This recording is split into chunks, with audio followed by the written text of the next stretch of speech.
Here is episode number 96. That was a show that was on TV here in Australia when I was young. Number 96. It was a show I wasn't allowed to watch as a young person. So here's episode number 96.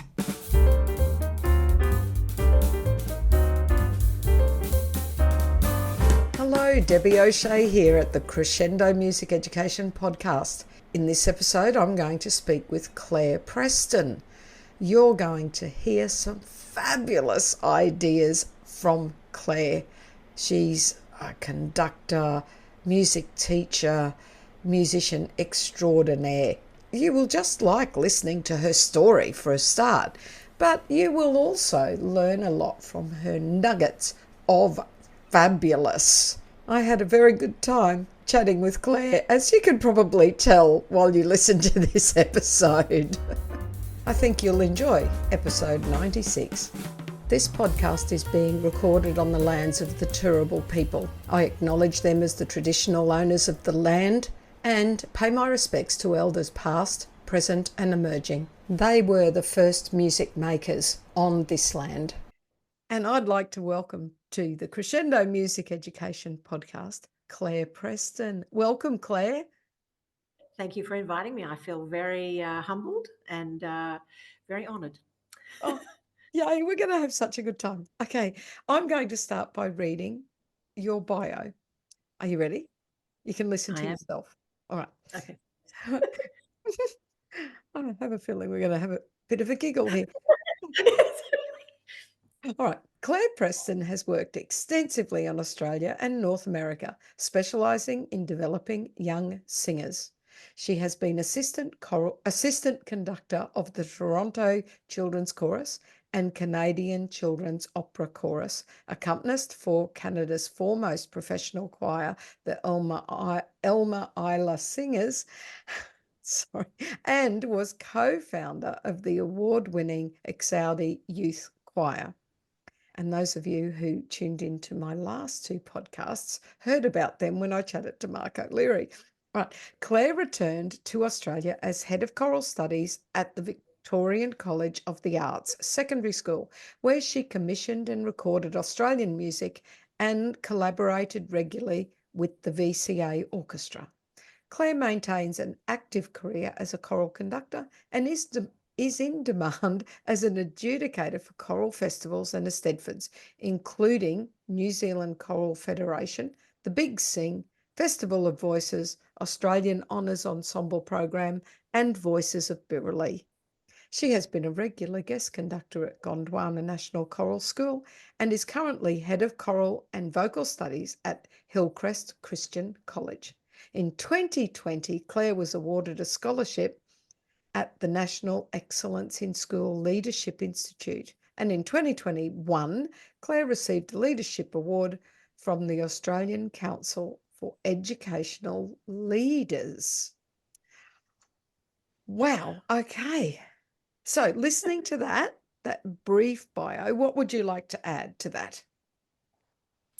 Oh, look, I've been really blessed to work with amazing people, really. And actually, it's your mentors that are the treasures, really, and I've always sought out mentors. My journey started, I remember the very, very first competition I put the first school I taught at after I graduated, I put the choir into an Eisteddfod, and I remember hearing this amazing choir. It was St Margaret's Berwick. I'm from Melbourne, and I was just blown away. And then I did my research and found out that the conductor was Jean Heriot, one of the, and I'd never heard of Kodai up until then. And I was just like, what is this magic? I've got to get some. So that was the start of my Kodai journey. And I did all of my level 1, 2, 3 training back in Victoria in the early 80s. Early 90s, and then pursued my secondary training. I flew up to Queensland when I was living in Victoria when the secondary training started. And then I also sought out Ian Harrison, who was another forefather of Kodai. Yes, amazing man. Mm-hmm. And I went, he was very kind, and all my mentors have been kind. They've all just said, absolutely, come and watch a rehearsal, come and spend a day at school with me. I mean, I was a new teacher. I was a head of department. I wanted to know how to organise, curriculum. And so I did. I went and watched Ian Harrison. He was the head of department at St Michael's. And, all the mentors have been so generous, here, Claire, this is what I've taught year 7 to 12. This is repertoire. And I've just continued. I mean, I'm a lifelong learner, and I'm, when I'm adjudicating, I'm hearing great rep. I've just been to two. I mean, at the beginning of this year, I went to Gondwana National Choral School. I wasn't conducting this year, which I thought was great, because then I got to, go and enjoy the concerts without, all the work. But I just always want to be listening at concerts and enjoying my colleagues' work and hearing new repertoire. And then I went to the Birrelly.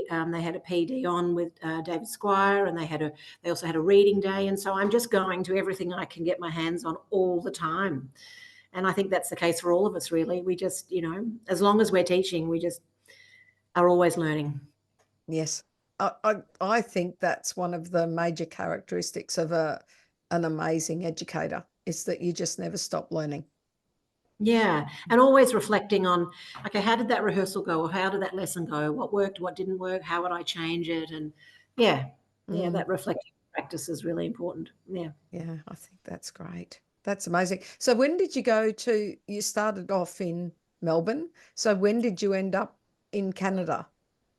I was about 15 years into my teaching career, and I felt like I was sort of using all the knowledge and the skills that I had at the time, but I knew there was more out there to learn. And I started reading this amazing book, which I'm going to recommend to everybody, called Lifeline for Children's Choir Directors by Jean Ashworth Bartle.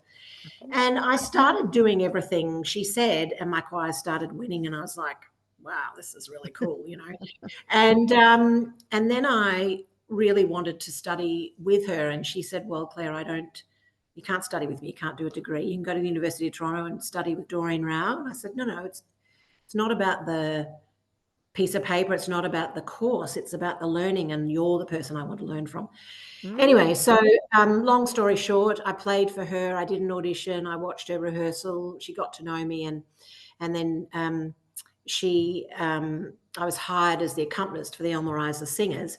And then Jean hired me as her assistant conductor. And I'm really proud to say that the Toronto Children's Chorus still have that role, that assistant conductor role that I started. So, I'm a bit chuffed about that. It's great. Anyway, so then I was at all her rehearsals and just absorbing and watching and learning. And then she wrote this fantastic book, Sound Advice. And I kind of helped her write it, because she put into that book everything that she does in rehearsals. And she had asked me to take notes during her rehearsals, which I did. And then, I handed those over and we discussed them. And it was interesting, because she said, whenever we debriefed, she would say, oh, I didn't realize I did that. So much of what she was doing was just second nature. Yes. And it wasn't until she started unpacking it with me, observing, going, oh, that was really effective. Oh, I really like the way you did that. Oh, I really like that order worked. Oh, I really like the language you used to get that. Or, that was really, and it was interesting. She was such an expert teacher.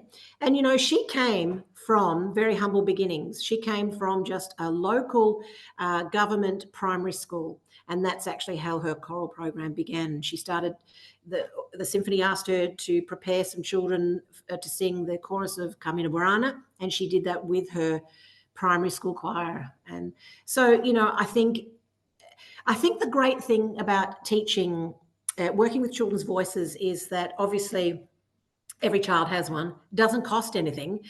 It's the cheapest music program you can have. And really, you just need a skilled teacher with good repertoire, which again is not that expensive compared to a band program or any other program for that matter. And you just, I think the great thing about children's voices is that they are capable of such artistry. They are capable of really expressive singing and communicating great meaning. And so we can access their inner musician through their voice. And I think that's probably why I've always I think the voice is the most primal instrument, and because it's part of us and it's part of our soul. And I think that's that's the thrill that it gives to the singers, when they can just feel all of those vibrations, and that there's something very unique about singing in a choir that you can't get with an orchestra. Yeah. You can't get it any other way. And I think with children, like you said, tapping into that expressiveness, they generally don't have the barriers that adults may put between their voice, their soul, and their self-expression. Children they're just ready to give. And with, like you That is said, so true. And sometimes I hear teachers say, "Oh, this is going to be difficult." I say, "Oh, never say that." The child doesn't know what's difficult and what's not. The child is just willing to do anything. If they trust you and you fill them with confidence, they're willing to go on any journey. If you're passionate about the journey, and really, the children are only limited by the teacher. So, when I hear people say, "Oh no, we're about to do this bit, it's really tricky," I think, no, don't say that. That they don't know that it's tricky. It's your right. job to make it accessible, make it achievable. That's right. Yeah, And if yeah, it's really not achievable, then you, as the conductor teacher, shouldn't have it in front of them. right. And that's the other thing I've seen a lot when I've been adjudicating teachers who are trying to attempt repertoire that is too difficult. Now, whether that's because they've just fallen in love with the repertoire, whether it's because they think that across this period of learning that the children will get there, whether it's because they just believe wholeheartedly that the children are capable, but they haven't prepared them with those skills. But my encouragement to people would be, it's better to choose repertoire that is within their. I mean, you don't want them to be bored, obviously, you want them to be engaged, but I'd encourage people to go deeper with the repertoire. Choose something that's really achievable, where you can develop loads of tone and loads of expression, and just get right into the detail of the music, rather than just, a lot of people say to me, "Okay, I've taught the notes and the rhythms, what do I do now?" And that's actually where the music is. It's beyond the notes and the That's rhythms. actually where you start, really. Exactly. Yeah. Exactly. Yeah. And that's the magic. That's the difference between the choirs you see that just, you go, yes, they've got that. I agree. Yeah. Yeah. Absolutely. Yeah. So Okay. Well, in that's a in great your one. grade, yeah, we got off sidetrack already, which was fabulous. That Yes. was an amazing sidetrack. I love it. I love it. Okay, gratitude.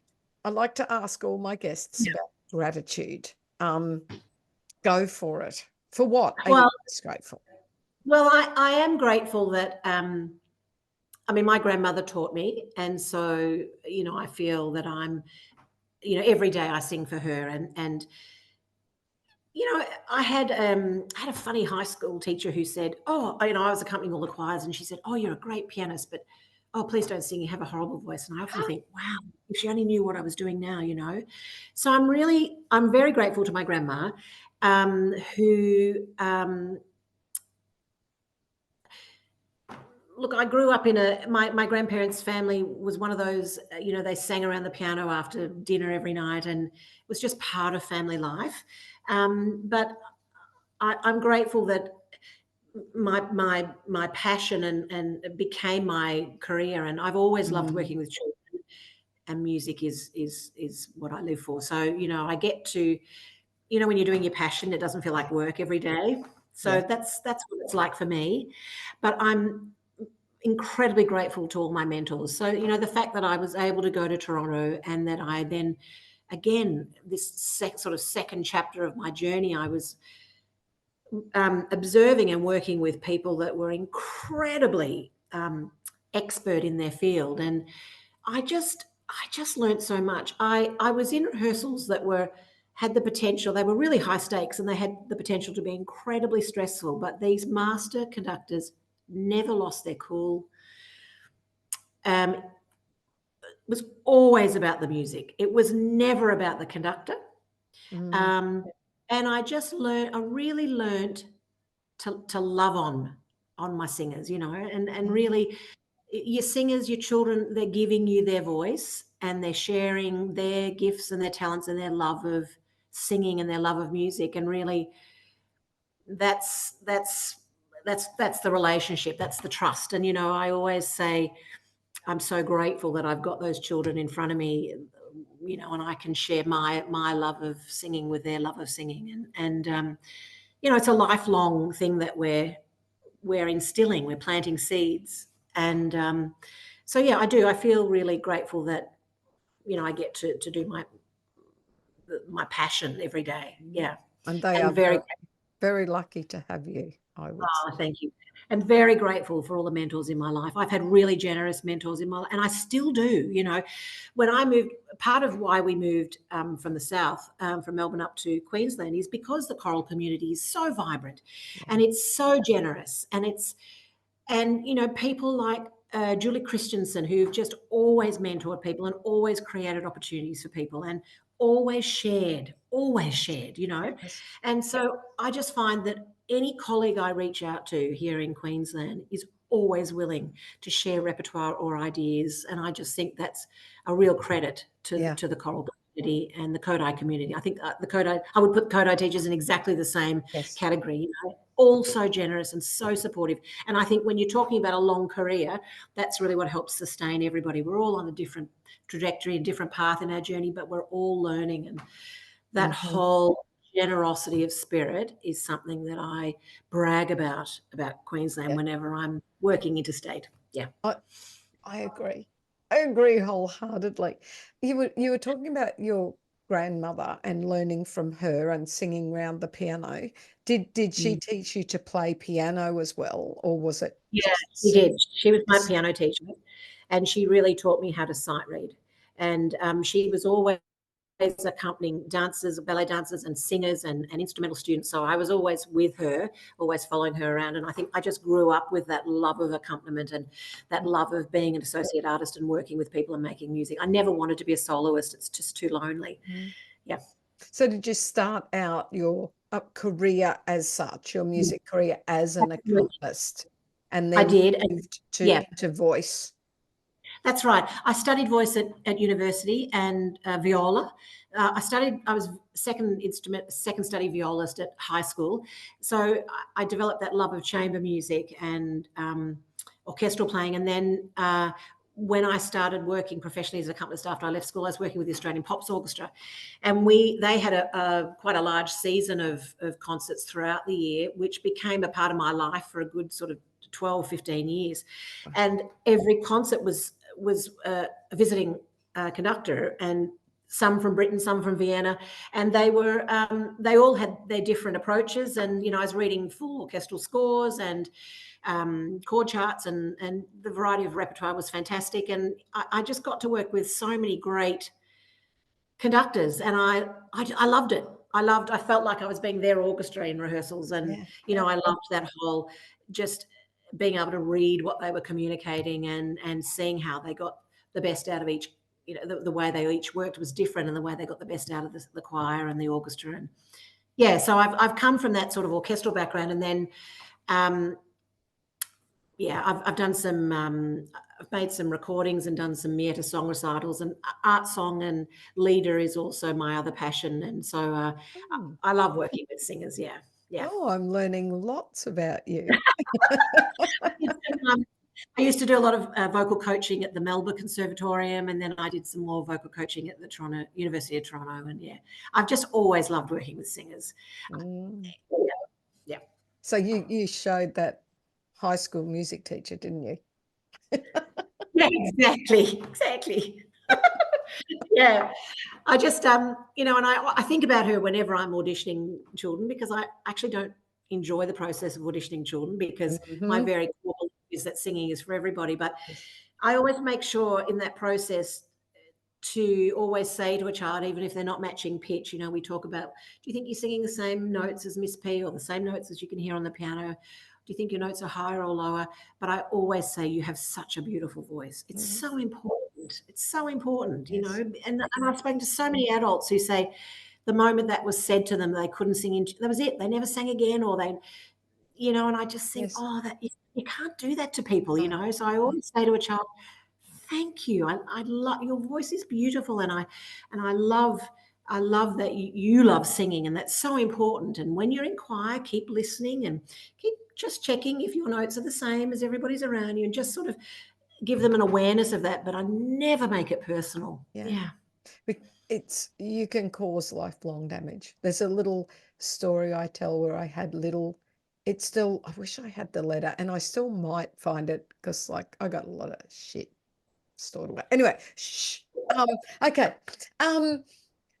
A mother of when I did do re mi classes, these little kids, and this little boy I had for a couple of years, and the parents sit in and they sing, join in and sing.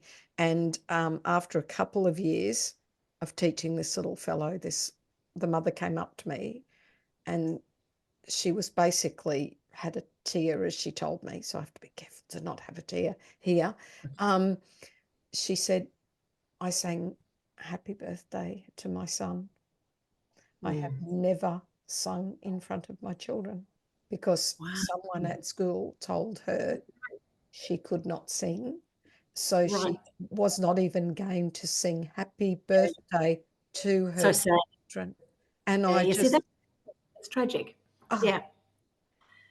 So, and you have to be so careful. I've had an adult come up and tell me that I told her she couldn't sing when she was at school. And I went, like, it's got to be one of the cruelest things you could ever say to a music teacher. Yeah. And I was doing a contract when I was between jobs. I'd just moved and I was doing a contract, and I was told to audition the choir. And I generally do not have at schools. I don't. Yeah. I'm philosophically sort of opposed to auditioned choirs in schools in my situation. So, but I thought, I'm filling in for someone else. I have to audition. And she didn't get in. Now, I promise you, I have never, ever told a child she could not sing.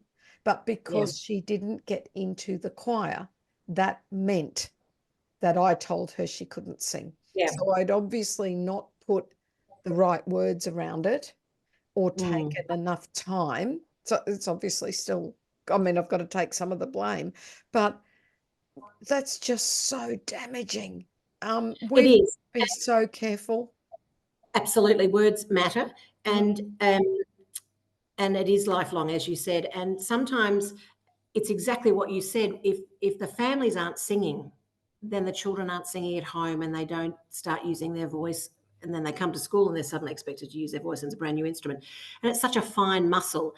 And for some, it's not that they can't hear it, it's that they can't, for some at that point in time, they're not reproducing it. Or for others, it's just that fine muscle control that hasn't quite developed. So, it comes in time. But at that moment in time when the child's singing for you, it's, for any matter of reasons that may not be 100%. So yeah, I agree. Very important, those words. Yeah, I can't remember how we got onto that. No, me neither. It does remind me though, little segue, one of those nuggets you were talking about, a little nugget. Oh yeah, we're about to get to nuggets. So give us some nuggets. I think it's really important for teachers to model and use their voice. I've seen some rehearsals where the conductor will say, if they're introducing a new song, they'll say, to the pianist, can you please play the melody?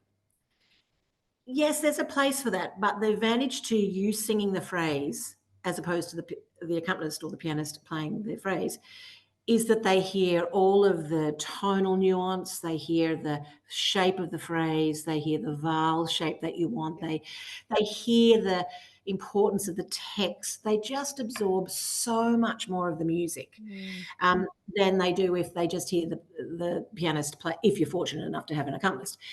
So, I would encourage people, and it also gets back to that point we were talking about before about the conductor feeling confident enough with their voice, and they might also only have a particular range that they feel comfortable in. And sometimes if you're an adult and your range, exactly, you prefer to be in the middle or low part of your voice. When we're working with young children, they actually need to be up higher, their tessitura, their natural range for their age, because their vocal folds are so much narrower, is going to be higher. So it's so important that they're hearing that modeling, and you just need to feel confident enough with your voice that it's a nice, clean, clear model. It doesn't need to be operatic. It doesn't need to be fancy. It just needs to be nice and clean and in tune. But yeah, I would encourage people to when they're introducing a song and when they're teaching the reading and the phrase, the children are going to absorb everything from your modeling. Mm. Oh, And it's better that it's unaccompanied. It's better that the piano is so percussive anyway, but it's better for them to develop their tuning if they're singing unaccompanied like that, and then the piano is just gentle, soft sort of support. Yeah. Yes. Yeah. Yes. None And, of that note bashing. Exactly. And the other thing I've been doing a lot more lately in my career than I ever did at the beginning was I've always wanted to do Delcro's training. I've done little workshops here and there, but I'm a frustrated, I wish I'd done a full Delcro's training, but I just love the children to be shaping the phrases as I'm teaching it to them, and it's this size or it's this size, or, I'm just adding movements all the time to the phrases. And I just find that I get a freer sound from them. They automatically can sing the length of the note. I don't have to talk to them about a whole note or whatever. They just do it. I get the direction of the phrase that I want. I get the shape, the nuance with the vowel. I just get so much more by just having their bodies moving. They're freer, their bodies are freer, and they just, I'm not talking about actions. I'm not talking about helping. Choreography. Right. I'm not talking about choreography. I'm not talking about how do we keep our children, how do we help them learn and memorize the words? Oh, we attach actions. That's not what I'm talking about. I'm talking about, shaping the phrase, whether it's rainbows or whether it's a ribbon or whether it's a paintbrush or whether I don't even name it. They just do it. They just copy me. And sometimes they conduct with me, and not even the beat, just, I just have them moving and showing them expressiveness while they're singing. And I never used to do it when I first started teaching, and I just love it. It's and they stay engaged, and yeah. It does sound very much like Delcro's people would be very happy to hear you say that. I'm thinking of poor Melville Clark. Yes, well, I did some training with her. I sought her out, and that's exactly what she was doing. Yeah, She was she's showing. amazing. Yes. She's brilliant. She was showing the length of the notes, and I just went, I can do that in my rehearsals. That's awesome. And it cuts down on what you have to talk about or teach. Yes. And even as simple as showing the phrase and where you need to breathe. That's right, where The it starts shape of the phrase. Yeah. Exactly. So that's a nugget. What other nuggets do I have here? Oh, I've always said that something I believe is that when the process is great, the performance is going to take care of itself. It's going to be excellent. I think there are some people out there that think, oh, it's all about the performance, and they'll be right on the night, or we'll have some last minute, we'll get really intense towards the end, and no. If the process, trust the process, I guess is what I'm saying. Yep. If chunking, I think, is really important. I don't try and teach a whole song in a rehearsal. I like to have several songs being taught in the rehearsal, depending on the length of the rehearsal, of course. Yeah.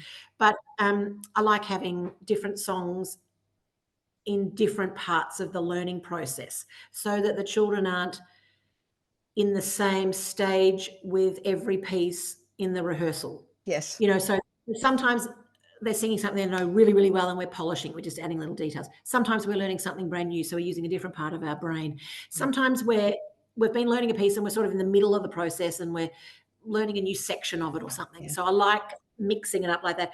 It also impacts the program, the way I choose repertoire, so that in the rehearsal there's variety. There's a variety of keys, tempi, language, style, so that they're not singing a whole rehearsal of slow pieces or a whole rehearsal of fast pieces, or it's really important to mix it up, and that also creates some engagement and pace in your rehearsal. So this whole idea of chunking, okay, today I'm just going to teach this section, but I'm going to get as deep into it as I can, and really it's just that. It's that pacing. I always have a clock on the back wall behind the children, and then that helps me pace, and they don't notice me looking at it.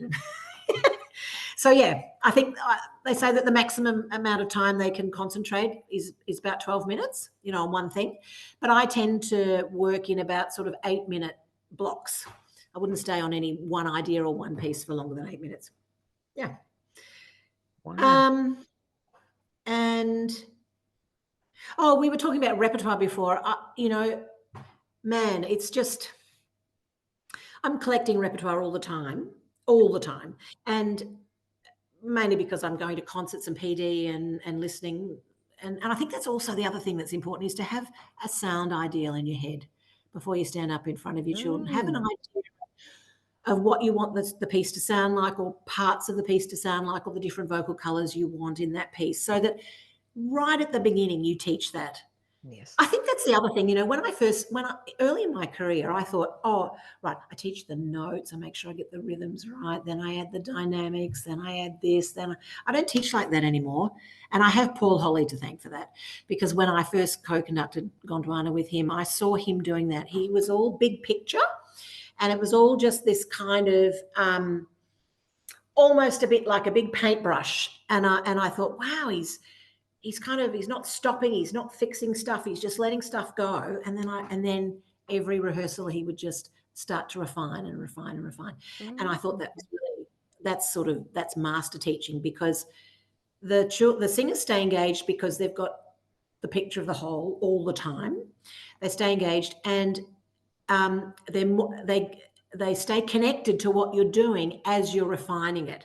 And now when I teach, especially young children, right from the start, when I'm teaching the notes, I'm still teaching the way I want them to sing that note or that phrase or the colour I want. I go straight for it, straight for the jugular. But it's like you're connecting with the heart and soul and musicianship of the experience and the music, rather than go through the motions until you can make music from the beginning. That's it. That's exactly it. Rehearsal 1, make music. Exactly. I love it. That's it. That's exactly right. They are, and it might only be 4 phrases, but hey, they've made music. Yes, and the most beautiful 4 phrases, rather than we've just laboured through that and we've chanted the lyrics and we've heard the notes bashed out by the accompanist, or so you're quite right. It's about connecting with that beautiful musical experience. Yeah, that's it. And that's what gets them excited, and that's what, because at the end of the day, children don't learn unless they're having fun, right? They think they're just having fun, but of course, as experienced teachers, we're teaching loads of skills, but they just think they're having fun. And that's the sweet spot you want to be in, isn't it? You want them to be excited about the repertoire, and then they just get carried away with it. And then, let's try this, and who can make this sound? And then they think the whole thing's a big game. It's great. It is so wonderful. Look, those nuggets were so fabulous that I'm actually going to finish this episode now, and okay. I want to have you back. Okay. And our next episode, I want to talk about literacy and repertoire and get into some of that. But hearing you talk about choirs is just inspirational, and I'm sure my listeners loved it, and I'm looking forward to having you back. Thank you very much. I'm having fun too. Talk to you soon. Bye. Thanks, Deb. Talk soon. As we know, laughter relieves stress. Don't lose sight of the funny side of life. Yesterday I accidentally swallowed some food colouring. Look, the doctor says I'm okay, but I feel like I've died a little inside. Thank you so much for watching our Crescendo Music Education podcast. For more information about all things crescendo, including membership and music education resources, visit us at crescendo.com.au. Don't forget to like and subscribe.